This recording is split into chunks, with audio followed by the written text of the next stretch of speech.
Everyone, welcome back to women circle. आज मैं बात करने वाली हूँ ओवरी में सूजन क्यों हो जाती है। एक लोगों ने मुझसे कमेंट करके पूछा है कि मैम ओवरी में सूजन के क्या कारण हो सकते हैं। तो आज मैं ये बताऊँगी कि ओवरी में सूजन किस वजह से आ जाती है, इसके क्या क्या लक्षण होते हैं जिससे आप अंदाज़ा लगा सकती हैं कि शायद ओवरी में सूजन है, यानी कि अंडाशय में सूजन होती है। एक महिला के शरीर में 2 अंडाशय होते हैं, दोनों साइड में एक एक अंडाशय होते हैं, एक दाएं तरफ एक बाएं तरफ। और इनमें जब सूजन आ जाती है तो कुछ लक्षण होते हैं जो आपको दिखाई देंगे, जिससे आप अंदाज़ा लगा सकती हैं कि शायद आपके ओवरी में, आपके अंडाशय में सूजन आ गई है। तो इसमें जो सबसे पहला लक्षण है वो ये है कि आपको पेट के निचले हिस्से में दर्द होगा, और वो दर्द हल्का हल्का भी हो सकता है जो हमेशा बना रह सकता है। और ख़ासकर जब आप सुबह सोकर उठेंगे मॉर्निंग के टाइम में, आपको ये दर्द ज़्यादा हो सकता है और फिर धीरे धीरे कम हो सकता है। तो इस तरह का आपके पेट के निचले हिस्से में दर्द हो सकता है। और अगर आप आगे की तरफ झुक के कोई काम कर रही हैं या कुछ सामान उठाने की कोशिश कर रही हैं, तब आपके पेट के निचले हिस्से में दर्द हो रहा है, तो इस तरह का दर्द भी हो सकता है कि अंडाशय में सूजन की वजह से हो रहा हो। और पेट के निचले हिस्से में भारीपन सा भी महसूस हो सकता है, भारी भारी लगना पेट, ऐसा भी हो सकता है। और यूरिन करने में प्रॉब्लम होना, ये भी एक लक्षण हो सकता है कि आप जब यूरिन करने जाएं तो उस टाइम में आपको दर्द का एहसास हो, दर्द हो, या आपको यूरिन करते टाइम जलन महसूस हो। और ऐसा भी हो सकता है कि यूरिन सही से हो भी ना, तो ये भी एक यूरिन इन्फेक्शन की वजह से भी ऐसा होता है। और अगर आपकी ओवरी में सूजन आ गई है तो उस वजह से भी ऐसा हो सकता है।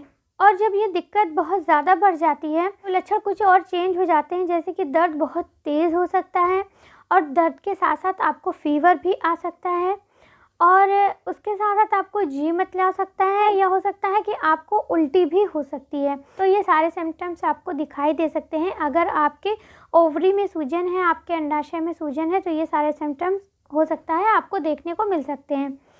और इसके बाद बात करते हैं कि ये ओवरी में सूजन हो क्यों जाती है। तो अंडाशय में सूजन होने के भी कई कारण होते हैं। एक महिला के अंडाशय में सूजन कई वजहों से हो सकती है। जो सबसे पहली वजह है वो हो सकता है कि इन्फेक्शन की वजह से, अगर आपको इन्फेक्शन, आपके वजाना में कोई इन्फेक्शन हो जाए तो वो इन्फेक्शन अंदर तक पहुंच के वो ओवरी तक पहुंच सकता है, और इसमें ओवरी में इन्फेक्शन की वजह से सूजन भी आ सकती है। और अगला जो सिम्टम्स है वो ये है कि आपको पीरियड बहुत ज़्यादा होना, पीरियड में ब्लीडिंग बहुत ज़्यादा होना, या बहुत कम भी हो सकती है, ब्लीडिंग बहुत ज़्यादा या बहुत कम होना। और पीरियड के टाइम में आपका पेट भी बहुत ज़्यादा, पेट का निचले वाला हिस्सा दर्द करना, तो ये भी अंडाशय में सूजन होने का ही एक लक्षण हो सकता है। और अगला है हार्मोनल इम्बैलेंस होने की वजह से। अगर आपका हार्मोनल बैलेंस नहीं है, आपकी हार्मोनल प्रॉब्लम है, आपको ऑटो इम्यून प्रॉब्लम है, तो इस सब प्रॉब्लम की वजह से भी आपको ओवरी में सूजन हो सकती है। और जो अगला है वो ये है कि आपके ओवरी में सिस्ट होना। अगर आपके ओवरी में सिस्ट है तो ओवरी में सूजन भी आ सकती है। और ओवरी में जो सूजन होती है वो खाली ओवरी ही तक ना सीमित होकर जो फैलोपियन ट्यूब होता है उस तक पहुंच जाती है। और जब भी ओवरी में सूजन होती है तो ज़्यादातर वो फैलोपियन ट्यूब में भी होती है। तो जब ओवरी में जो सिस्ट हो जाता है उस वजह से बहुत सारी लोग प्रेग्नेंट भी नहीं हो पाती हैं।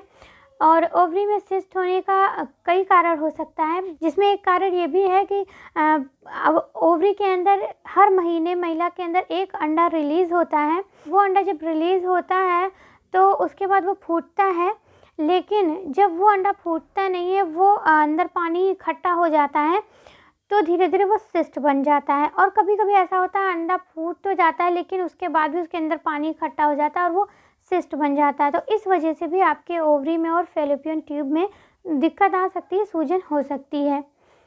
तो ये कई कारण मैंने बताया जिस वजह से आपके ओवरी में सूजन आ सकती है, और कुछ लक्षण भी मैंने बताया जिससे आप पता लगा सकती हैं शायद आपकी ओवरी में सूजन है।